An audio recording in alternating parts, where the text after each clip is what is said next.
À grande échelle, nous avons vu que les vents dominants en zone intertropicale sont les alizés de direction principale est.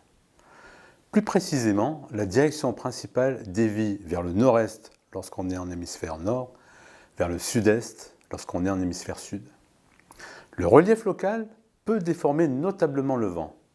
L'écoulement des masses d'air autour des îles volcaniques comme La Réunion, la Martinique ou Tahiti est fortement influencé par les montagnes.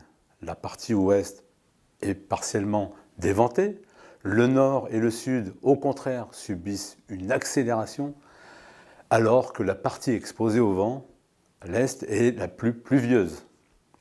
Autre phénomène, en Guyane, c'est la présence de la forêt qui ralentit considérablement le vent. Le phénomène est lié à la rugosité. La forêt est la nature du sol qui ralentit le plus le vent. Comme on peut le voir sur la carte, la vitesse en forêt atteint à peine 1 mètre par seconde, alors que sur la côte, elle est de l'ordre de 4 mètres par seconde. Enfin, sur une grande échelle, les fleuves et les vallées peuvent dévier la direction principale des vents. Les vents secondaires sont des vents d'origine thermique liés à la différence d'inertie thermique entre la terre et la mer. La journée, le soleil réchauffe le sol. L'air monte et crée une baisse de pression qui entraîne l'air plus frais de la mer vers la terre. La nuit, l'eau plus chaude que la terre, le phénomène inverse se déclenche. Ces mêmes phénomènes s'observent dans les vallées où une brise de pente se développe la journée et une brise de vallée la nuit. Selon le lieu, ces vents secondaires, moins puissants que les alizés, peuvent s'additionner ou le contrarier. Dans les périodes où les alizés sont faibles, ils peuvent être de précieux atouts pour la ventilation naturelle des locaux. À l'échelle locale, le vent peut être contrarié ou favorisé selon les obstacles qu'il rencontre en amont de la parcelle. Une topographie favorable se rencontre à proximité du front de mer ou au voisinage du sommet d'une colline.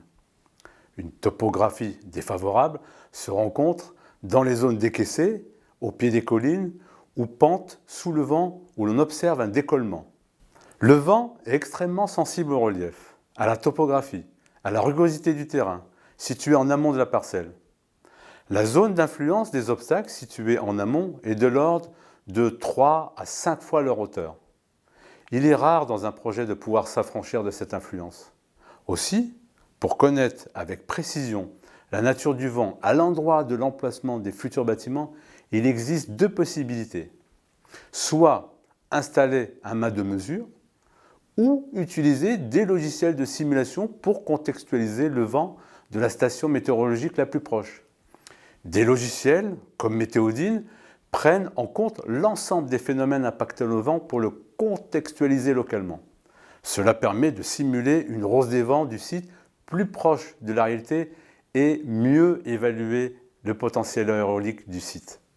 La rose des vents est un outil particulièrement précieux pour analyser les vents, mais elle doit être déclinée selon les saisons et par tranche horaire pour tenir compte de la nature de l'occupation. En tertiaire, c'est plutôt le vent de jour qui compte, alors qu'en résidentiel, c'est le vent de la nuit qui est important.